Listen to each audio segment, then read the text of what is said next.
Muito boa noite, estamos começando ao vivo pela TV Cidade nesta segunda-feira, o programa O Povo na TV, recebendo nesse primeiro bloco o ex-vereador Chico Saad, líder do PMDB, partido que nesses últimos dias veio novamente às manchetes, não só no cenário nacional, mas também aqui municipal, com a debandada, a saída de dois atuais vereadores que deixam a legenda partidária. Vamos saber do Chico como é que está essa situação do PMDB e como é que vem o PMDB para as eleições, já que estamos no prazo final das filiações partidárias, as eleições municipais que acontecem em outubro. Chico, boa noite, seja bem-vindo. Muito obrigado, boa noite. Pois é, nós estamos tranquilos. Eu sinto a saída do Carlos. O Carlos, quero muito bem ele, eu sinto a saída dele. Agora, saíram numa hora ruim, né? Porque o PMDB está numa situação muito favorável, né? Nós podemos fazer bastante vereadores.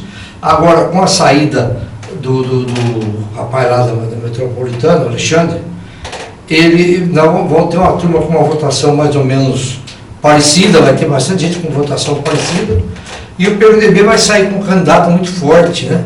Porque hoje a população quer um candidato que nunca tenha tido processo, que seja um empresário bem-sucedido, que seja de boa família, de boa índole, e que não tenha sido político. Bom, mas isso daí que você está falando, acho que já deixa bem claro que realmente o PMDB vem com um candidato a prefeito no Taubaté.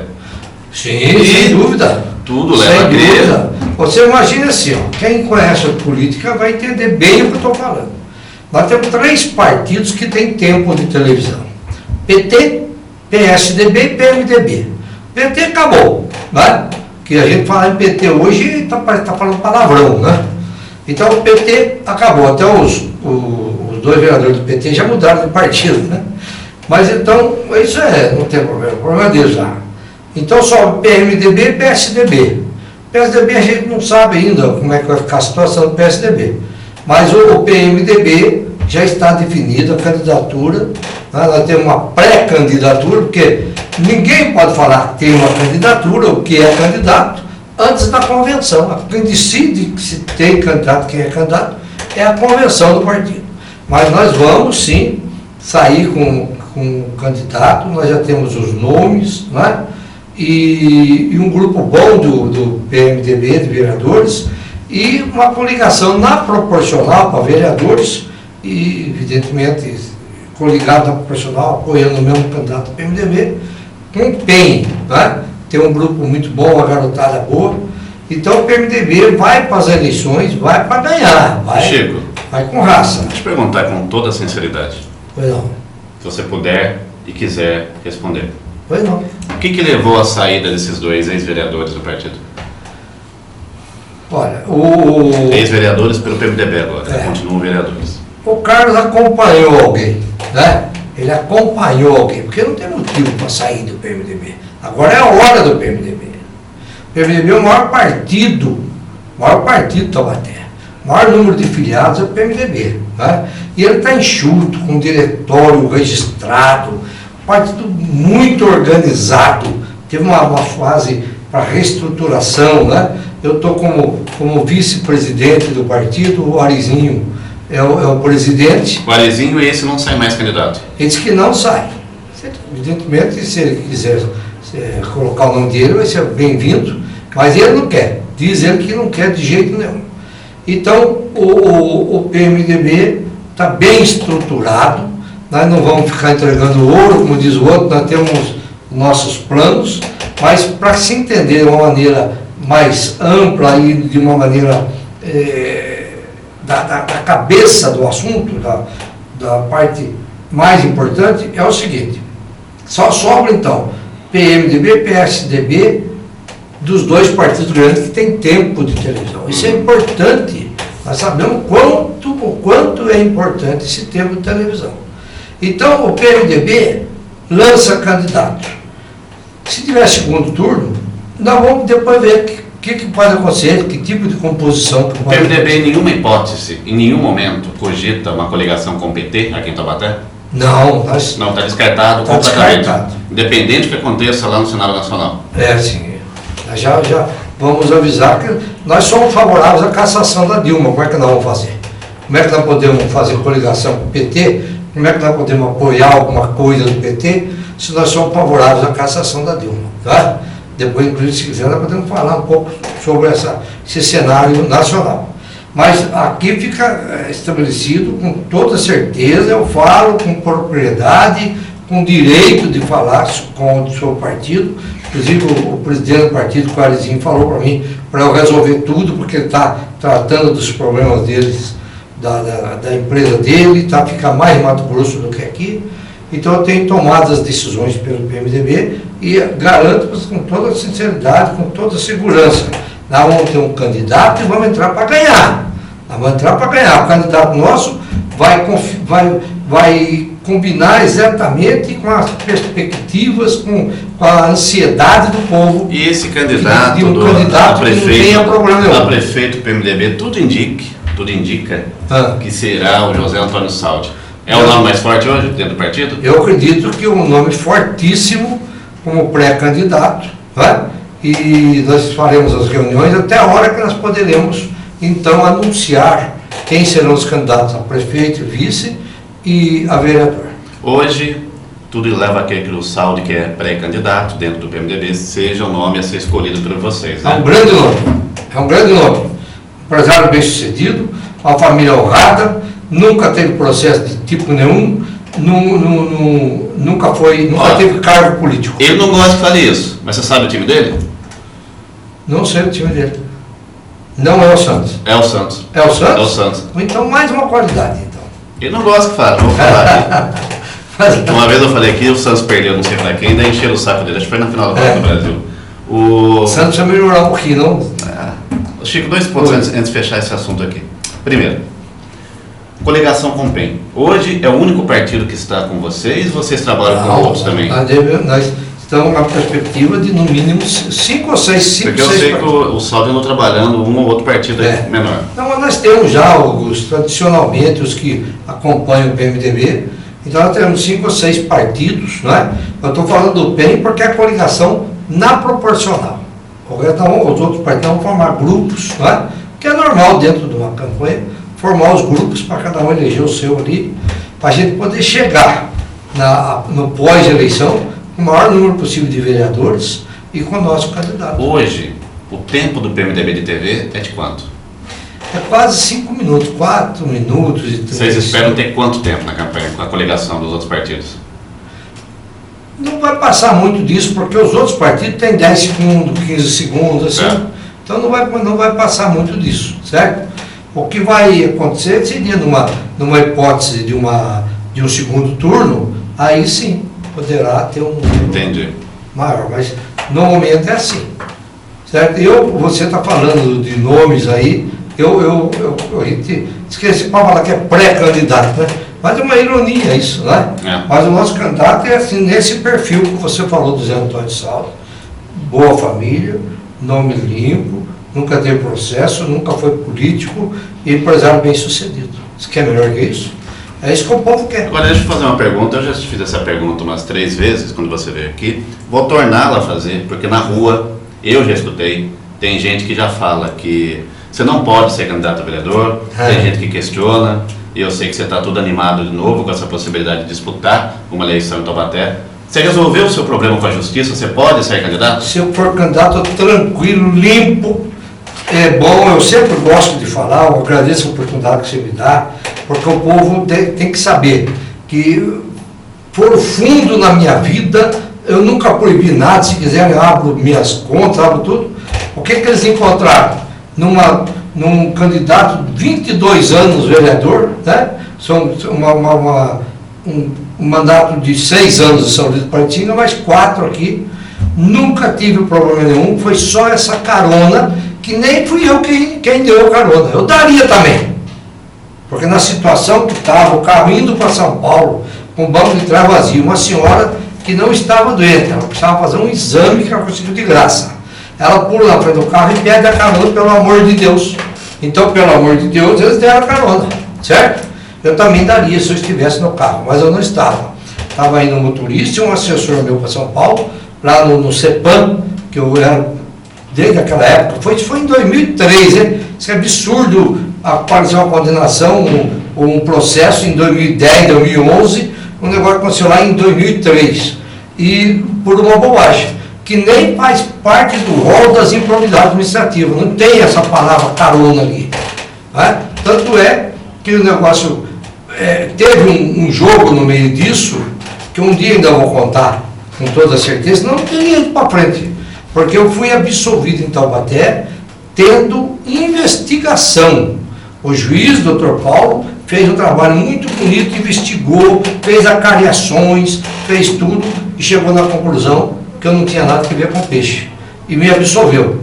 Aí o promotor recorreu contra mim, sendo que tinha gente com coisa muito mais pesada, né? Contas rejeitadas, documentação em dúvida, licitação com dúvidas, e recorreu contra mim, que tinha dado uma carona. Quer dizer, o povo sabe que no meio dessas coisas tem muita coisa sem explicação, né? Um dia, quem sabe, eu vou ter essa explicação.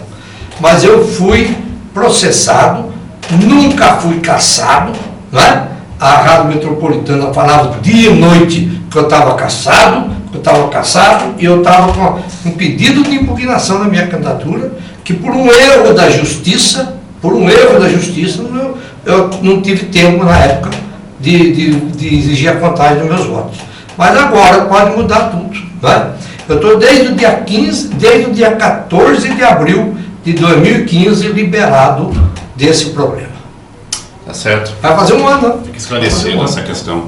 Falar então da política nacional que deve cada vez mais ser prioridade do brasileiro quando acompanha os veículos de comunicação. A gente sabe que infelizmente muita gente ainda não consegue absorver ou entender o que acontece no cenário nacional, mas é importante nesse momento todo mundo acompanhar, refletir, entender, buscar realmente os veículos sérios, se informar, apesar que eu acho que a mídia de um modo geral está fazendo uma cobertura isenta dos acontecidos.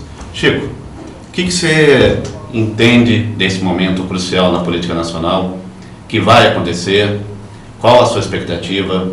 Nós sabemos que o PMDB de São Paulo já fez uma carta pedindo a retirada do governo e se colocando a favor do impeachment. Na Câmara já foi dado o primeiro passo do que tange ao rito do impeachment. O que você espera agora? Eu sempre fui contra essa coligação com o PT, certo? Sempre fui. Eles saíram, ganharam, foram reeleitos e tudo. Tem o Michel Temer, que é do nosso partido, que é o vice-presidente e tal. Eu sempre fui contra. Tanto que o PMDB, a turma fala assim, tem dois grupos. Tem um grupo que é ligado ao Michel Temer, que ninguém consegue achar nada contra. Você vê, o Delcídio agora denunciou 38 políticos, né? E ele falou do Michel Temer, que o Michel Temer, uma das pessoas que acabaram se envolvendo nessas falcatruas, aí, nesses roubos, essas coisas que não podia acontecer de jeito nenhum, que está roubando o povo brasileiro, ele teve um desses que ele indicou para um cargo dentro da Petrobras. Tá? E esse sujeito acabou se envolvendo, porque os diretores, presidente, tudo grandão lá, ele acabou sendo envolvido de alguma forma. Mas isso não quer dizer que o Michel Temer foi envolvido. Não é isso? Então tem uma pessoa que você acha que é digna de uma indicação. Você indica ele para um cargo, de repente ele faz as coisas erradas, você não tem culpa, você não indicou ele para fazer a coisa errada, você indicou ele para fazer as coisas corretamente. Então o Michel Temer, ninguém conseguiu nada disso. É evidente que na cabeça do povo envolve tudo, né? Fala o PMDB, que tem o vice do PT, envolve um pouco, né? Mas tem que parar. Tem várias pessoas que o Delcídio mencionou ali, que especialmente os do PMDB, que não tem nada contra eles, tanto que não deverá acontecer nada, se a Dilma for cassada, o Michel Temer que vai assumir a presidência. E se ele usar a inteligência que ele tem, ele é super inteligente, fizer a coisa com muita lisura, muita coisa para fazer o nome dele, tá? Se de repente ele começar a arrumar a vida do povo brasileiro, não deixar roubar, porque o Brasil, eu sempre falei, já falei nesse programa seu aqui, o Brasil tem jeito, sabe o jeito? É não deixar roubar. Nosso país é muito grande. O nosso país, na mesma hora que está lá embaixo, ele está aqui em cima. Na mesma hora que está em cima, ele cai. Então o país é muito grande. Precisa o quê? Não roubar. Tá? Tem dinheiro para tudo se não roubar. Porque esses roubos que estão achando, isso aí é um décimo uma coisinha à toa perante o que deve ter roubado de verdade. Não é? Então, e se não descobrissem isso, lá na Passadina, lá aquela compra, eles iam fazer agora um negócio de bilhões de reais. Eles iam designar uma verba para gastar, para reformar aquilo lá, que está tudo ruim, está tudo velho, precisando reformar, mas eles iam uma coisa que podia reformar com, vamos supor, 500 mil dólares, iam colocar bilhões lá, né? ou alguns milhões de dólares, eles iam colocar bilhões de dólares. Então, sorte que se descobriu isso. Agora, é bom que fique claro o seguinte, eu, quando foi feita a convenção do PMDB em São Paulo, há uns anos atrás, eu já havia pedido para tirar o Renan Calheiros. Eu não gosto do Renan Calheiros. Eu acho que ele tem envolvimento, estão se mostrando, né? Está se mostrando coisas que estavam envolvidas, tanto o presidente da Câmara como o presidente do Senado. Não é isso? Então os dois têm envolvimento que não dá para eles explicar, não vão explicar que jeito. Tá? Agora, tem que saber separar o joio do trigo. Nós temos políticos honestos, nós temos, não são todos que são desonestos. Né? O Delcídio tinha uma boa impressão dele, e agora ele resolveu contar tudo, porque a impressão que dá é que ele foi envolvido, né? Quis agradar o presidente, de ajudar o baixinho lá, talvez até fugir, né? Então ele acabou sendo envolvido. Agora ele está entregando tudo, porque ele diz que quer honrar o nome da família, não sei o que, quer pagar o erro dele de ter se envolvido nessa situação. Você acredita que o Lula vai ser preso? Eu acredito. Eu acredito sim que o Lula vai ser preso. Acredito que a Dilma pode enrolar um pouquinho mais, vai ser caçada. Se ela não tivesse feito essa jogada de nomear o Lula ministro, é capaz até que ela se escapasse de uma cassação. Porque ainda podia, muita gente acredita que ela entrou de gaiata na coisa, que ela não participou. Agora, nós não podemos esquecer, só no caso de Passadina, que foi uma coisa absurda, ela era presidente do conselho. Ela era presidente do conselho da Petrobras. Como é que ela não sabia daquilo, não é? Uma outra questão.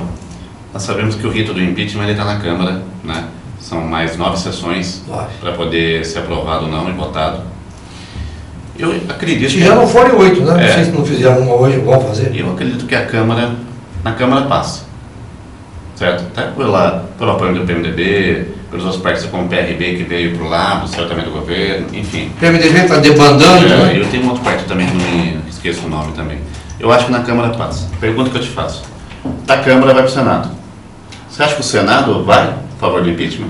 Eu acho que depois desse episódio da nomeação do Lula, tá? A imprensa conseguindo provar tudo isso, depois do episódio daqueles 2 grampos lá, né? Que é 2 conversas que o Lula, conversando, a Dilma ligando para ele, mandando um documento para ele se manter, não ser preso, né? Se precisar, você vai mostrar que você já foi nomeado, você já foi designado ministro da República. A outra conversa onde ele critica severamente os ministros do tribunal. Então, eu acredito que depois disso o Senado não vai ter como segurar a peteca. Chegou no Senado também. Hã? Teve até críticas ao Senado também. Teve críticas ao Senado, ele fala que são covardes e não sei o quê. E ele citando nomes, porque a gente sempre foi contra o presidente nomear os ministros de justiça, né? Mas eles nomeiam. Então, o Lula nomeou alguns, a Dilma nomeou outros. Eles acharam que essa turma, porque eles nomearam, seriam favoráveis a não caçá-la. Foi justo aquele que mais é contra eles que caiu lá no sorteio do processo, né? Exatamente, porque ele ficou revoltado também, porque nada põe sob suspeição a alta Corte de Justiça do Brasil, né? Fica sob suspeição. Como é que ele fala, não, porque fulana de tal, né? Não vou ficar citando nome aqui, porque pode ser nome honrado, de repente não vai fazer nada. Mas fulana de tal, fala com ela, não sei o quê, ou fala com outro, citaram 2 nomes, né? Uma mulher, uma ministra e um ministro. Fala com eles e tal. Tem um episódio de terem se encontrado em Paris com Lewandowski, né? foi se encontrar com eles lá em Paris, por que isso, né? Mas voltou de lá contra o Lula. Então, quer dizer, se encontrou? Se encontrou, já está provado. Mas não entrou no jogo. Ele foi favorável à cassação da Dilma e tem falado que não vai defender, não, vai julgar dentro do rito Você enxerga esse momento da lei como um momento de fortalecimento do PMDB no âmbito nacional, estadual, também municipal? Eu acredito, se o PMDB não ficar tentando defender a Dilma, eu acho que ele vai crescer. Eu acho que ele vai crescer. Porque o PSDB, infelizmente, eu até digo, porque seria bom que tivéssemos vários candidatos acima de qualquer suspeita, né? Mas o candidato principal do PSDB estão achando muita coisa contra ele também. Estão falando muito, vamos ver se vão provar, não é isso? Se você ler as principais revistas, eu leio toda semana e leio o jornal todos os dias, não é? A gente vê nas principais revistas e nos principais jornais acusações contra o grupo do Aécio também. Né? Então ele também deve estar envolvido. Aí eu fico com uma preocupação. Eu gosto muito da Marina, acho ela uma pessoa sensacional. E outros jornais apontam como primeiríssima numa candidatura presidencial. Numa candidatura se tira muito longe. Mas eu acho o seguinte, não acho que ela tenha assim uma personalidade para ser presidente do Brasil. Acredito que isso aí em nível mundial pode não ser bom para a gente. A figura dela, infelizmente eu digo, porque ela tem tudo, eu acho que falta cultura, falta bagagem intelectual, entendeu? Não é por ser mulher, nem por ter sido um berço pobre, isso aí pode ser bom. Mas a maneira que ela fala, a maneira que ela se mostra na televisão, às vezes cheio de dúvidas na hora de responder perguntas e tudo, isso pode não ser bom. Então vamos torcer para que surjam nomes novos e bons, né?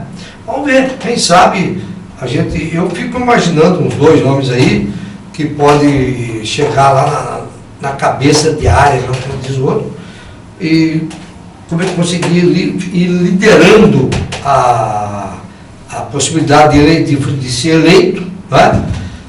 Puxando o maior número de votos possível.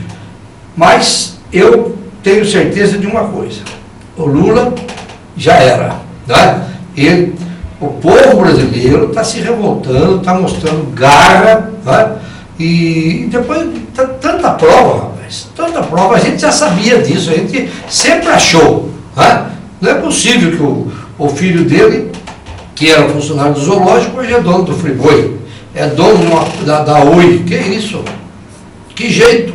A gente trabalha tanto, trabalha só no Serviço Federal 37 anos, para chegar no fim de vida apertado, e o sujeito fica de uma hora para outra milionário, tem não sei quantos mil cabeças de boi, se não for 1 milhão de cabeças de boi, né?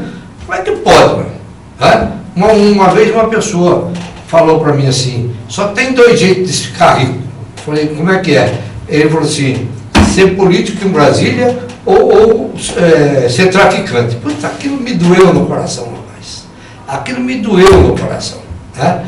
Então você vê o que um jovem fala isso, uma pessoa jovem. Aí eu conversei bastante com essa pessoa para tirar essa ideia da cabeça.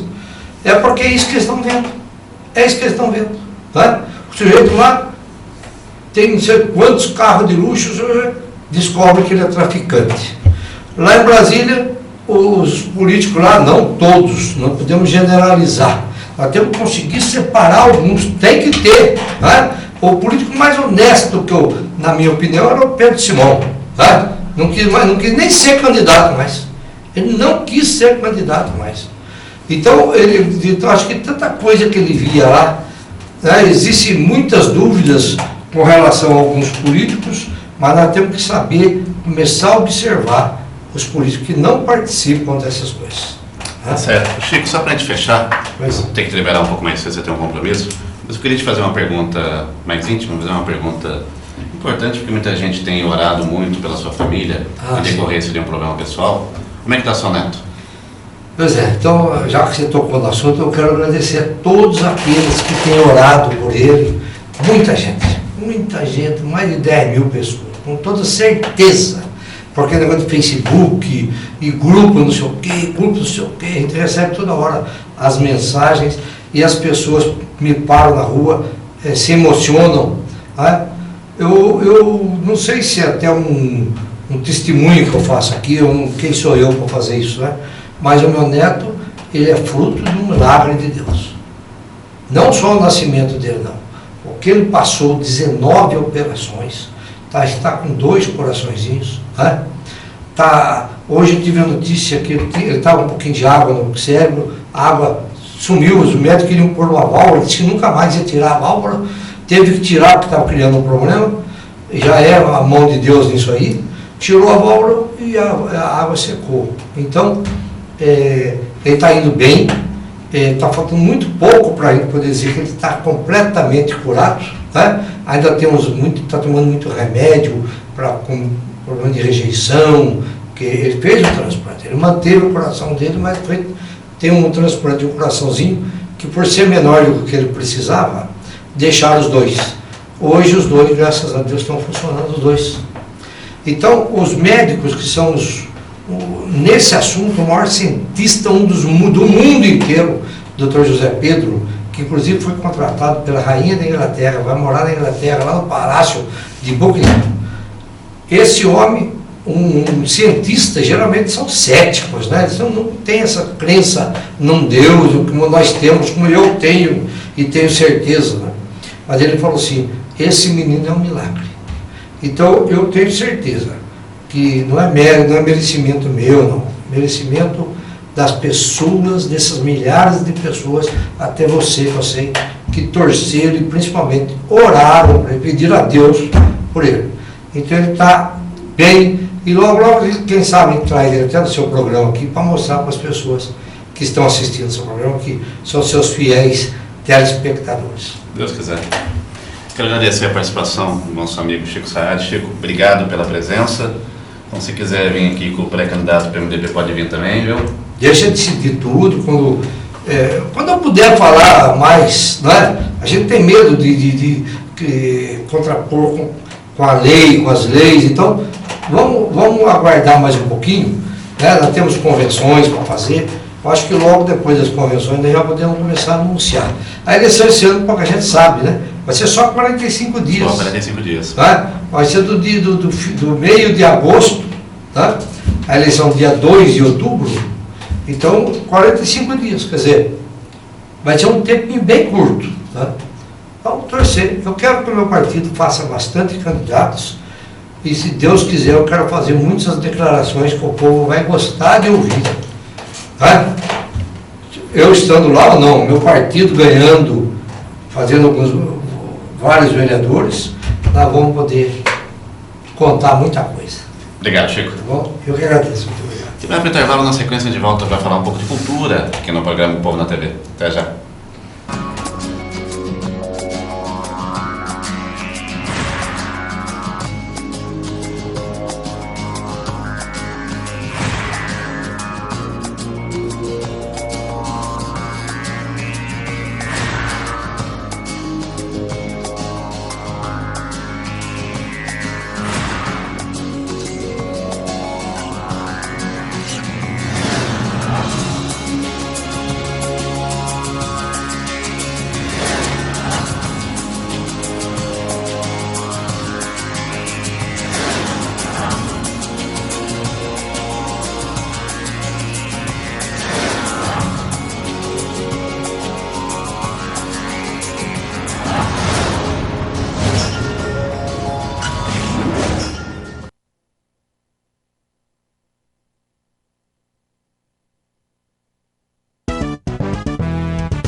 Interrompemos esse programa bacaninha com notícias urgentes sobre a dengue.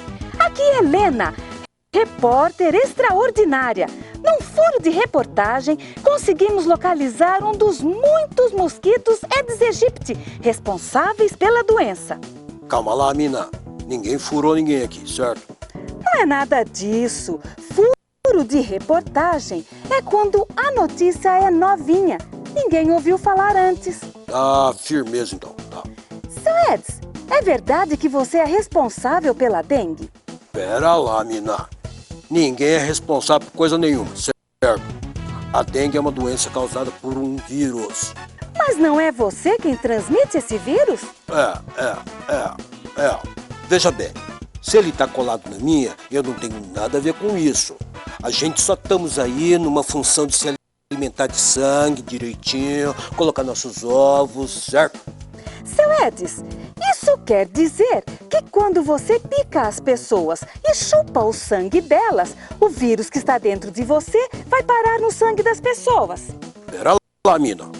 Uma coisa é uma coisa, outra coisa é outra coisa. Estamos aí tentando sobreviver, certo? A gente toma um sangue aí de vez em quando para ter força para botar os ovos. A gente é maior sério com esse lance de reprodução, sacou? E como você faz para se reproduzir? Ah, a gente bota ovo em tudo quanto é água parada aí. Olha aqui, ó. Mas então não importa se a água é limpa ou suja? Que nada, mina. Pode ser limpa, pode ser suja, pneu, garrafa, lago, sachachinha, poça de chuva, charco, qualquer cantinho tá valendo, viu? A gente mal larga os ovos no canto, já estamos partindo pros outros. Quer dizer, então, que você não choca seus ovos como uma galinha? Nem dá, né? A gente temos que picar as pessoas por aí, sair voando, legal. Seu Edis, então quer dizer que se não tiver lugar para colocar os seus ovos, você não vai mais picar ninguém?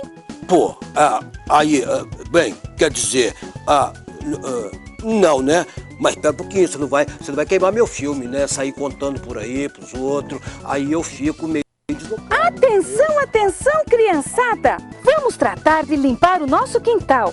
Tampe as garrafas, ponha areia no vaso de plantas, vire os recipientes vazios de boca para baixo, cubra qualquer coisa que possa acumular água de chuva.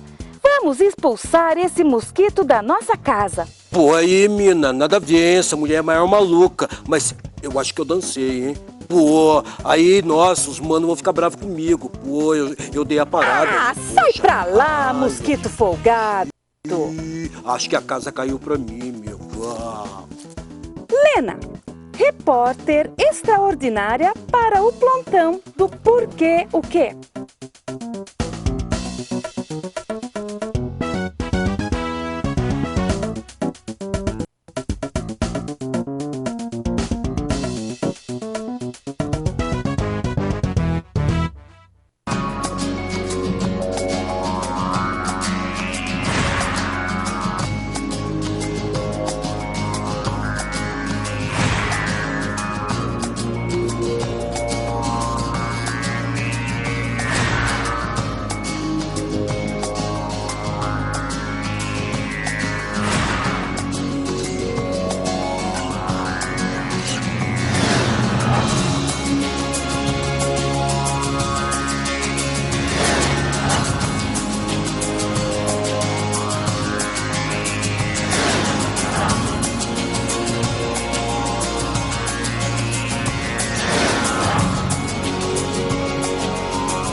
Estamos de volta para o segundo bloco do programa Povo na TV de hoje. Estou recebendo o artista Décio de Carvalho Júnior, um artista famoso aqui em Taubaté, conhecido pelos trabalhos envolvendo as figureiras aqui da nossa cidade, para falar um pouquinho sobre a cultura do município.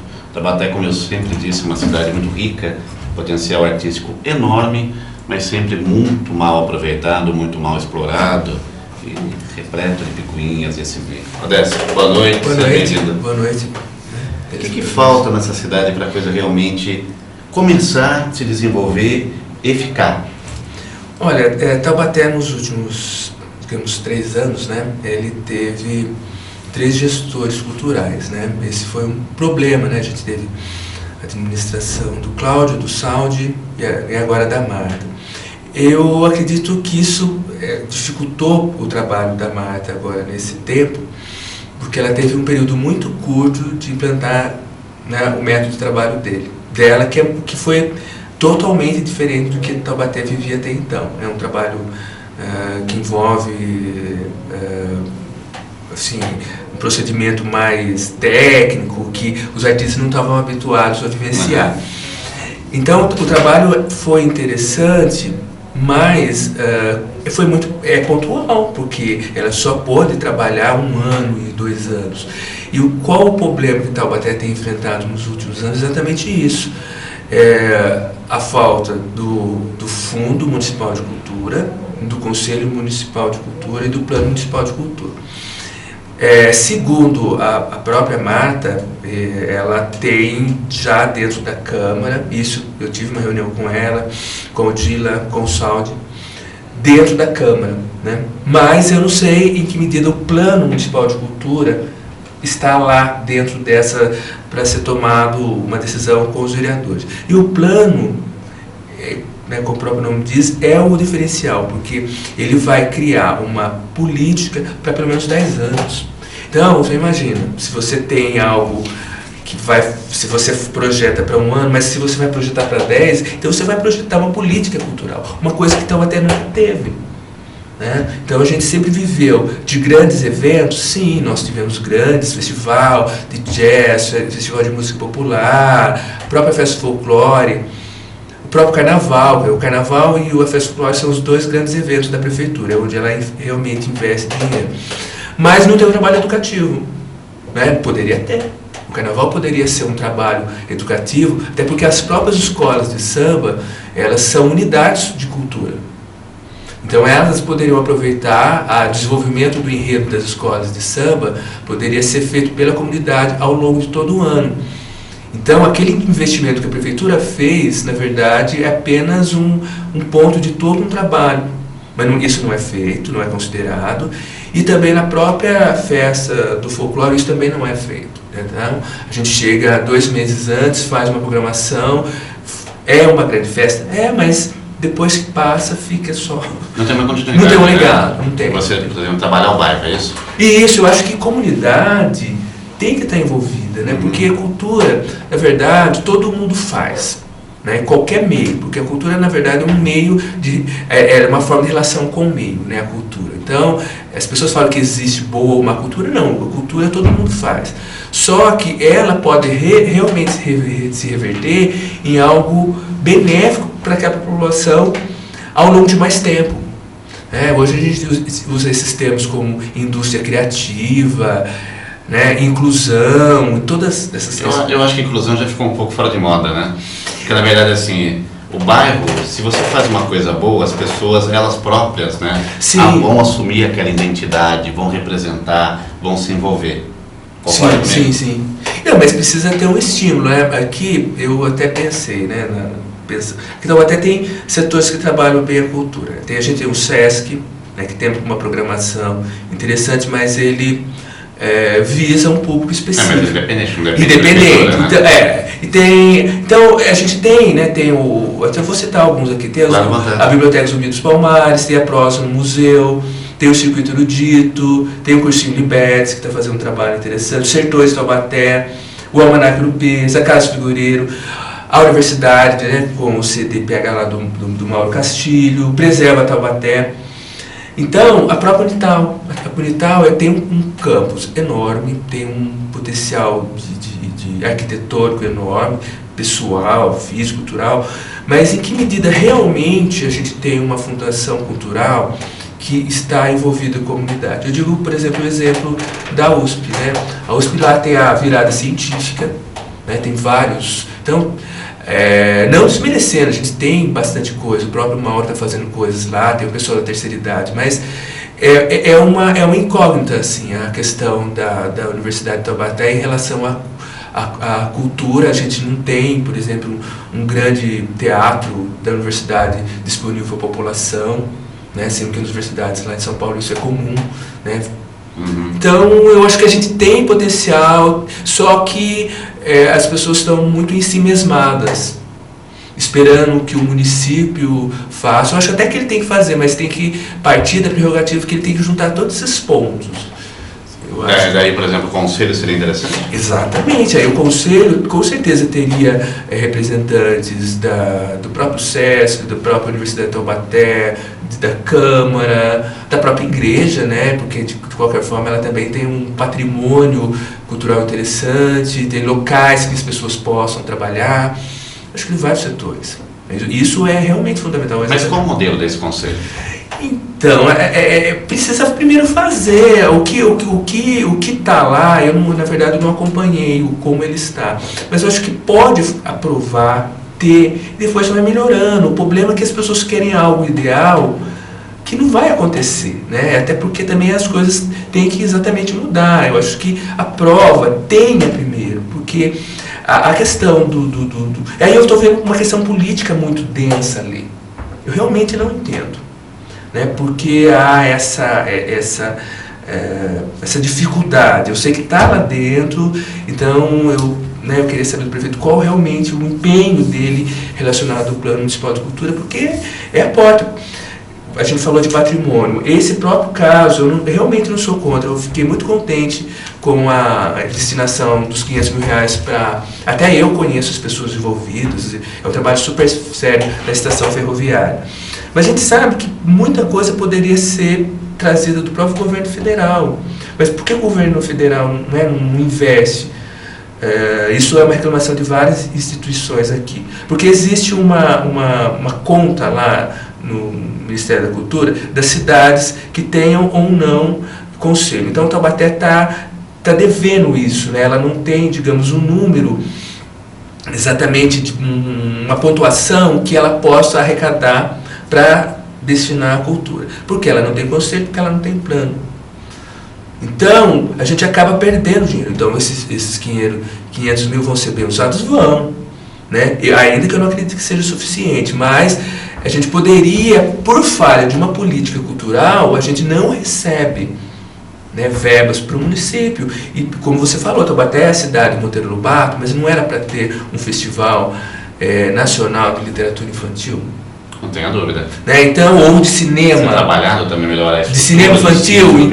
Então, o boom que teve Paraty, né, depois da festa literária foi enorme, tanto hoje que eles vivem muito mais da festa literária em agosto, totalmente fora de temporada, do que janeiro, porque o público tem um poder aquisitivo maior, enfim, que movimenta toda a região, até Taubaté usufrui disso, porque a gente tem um público muito interessante na época da festa literária de Paraty. Então você imagina o quanto isso movimenta a economia local. Por que Taubaté não faz? Né? Então, por que o próprio professor Seb sempre reclama da questão de Monteiro Lobato na Unital? Porque ela, a própria Unital, ela não assume esse papel, né? Acadêmico mesmo, porque o acadêmico, quando a gente fala acadêmico, parece uma coisa sisuda, chata, mas, por exemplo, um dos maiores consumidores de artesanato na Casa do Guri é o público acadêmico. Né? Então, se Taubaté tiver regularmente... Não é acadêmico só daqui, né? De fora também. Sim, de fora, porque quando tem, por exemplo, uma grande feira que a própria Unital, as outras universidades fazem e levam para a Casa do Figueiredo, o movimento é enorme. Ou seja, para cada público, você tem que ter um determinado tratamento. Então, o Taubaté tem um perfil intelectual muito forte. Só que Você acha que essas feiras, voltando a falar, uma feira literária infantil, no Monteiro Lobato, festival de cinema, isso mudaria o perfil da cidade? Totalmente. Porque o acesso aqui é facilitado, né? Sim, então, temos inclusive essa vantagem de ter rodovias, de ter uma rede hoteleira interessante e tudo. E eu até cobro a própria City, eu cobrei no saldo no final do ano passado, porque Taubaté não fez uma decoração natalina com presépios. Taubaté é uma das poucas cidades no mundo que pode se orgulhar de ser uma cidade de presépios, assim como Nápoles e tal. Mas não é nem em relação a esse grande trunfo que Taubaté tem dos figureiros, do próprio pavão, dos presépios, ela também usufrui. Tanto você não vê nenhuma decoração natalina alusiva a isso. Aí eu volto a falar, qual é a falha? No Plano Municipal de Cultura, porque, lógico, eu cobrei isso da Marta Serra, ela disse que, né, porque ela não conhecia isso, essa característica específica. Mas se um plano tem já um conselho por trás, essas pessoas, né? A gente tem vários intelectuais na cidade que gostam da cidade, que escrevem sobre a cidade. Esse grupo falaria, olha, Taubaté é a cidade que teve tal coisa, então vamos tocar nesse assunto, sabe a origem das ruas, né? Então, um administrador público não obrigatoriamente tem que saber da história e todos os detalhes. Exatamente por isso que funciona o conselho, porque aí ele vai tocar em pontos, né, que a cidade, né, pode, né, relembrar determinados pontos que às vezes o senso comum escapa, né. Décio, só para a gente ter uns 3 minutinhos, eu queria tocar nesse último ponto. Sim. Turismo, Taubaté e cultura podem caminhar juntos? Eu acho que devem caminhar junto, porque eu vou falar um caso bastante específico. É o nosso trabalho na Casa Figureiro. A gente vivencia, né, o nosso público que mantém o trabalho de segurança, a tradição, é o consumidor. E a maior parte dele realmente vem de fora. Uhum. E às vezes ele... Mas não é feito um trabalho maciço. Não, né? não é. Ele vai é divulgar a Casa do Figureiro. Não é. Nem a cultura de Taubaté como um todo tem esse tratamento. Nem o sítio Capão Amarelo, nada em Taubaté tem um trabalho, né? Ou seja, a gente vê municípios muito menores, quando a gente participa de alguma feira de turismo que tem um stand, Taubaté não faz. Né? Realmente não faz, não tem essa política de turismo.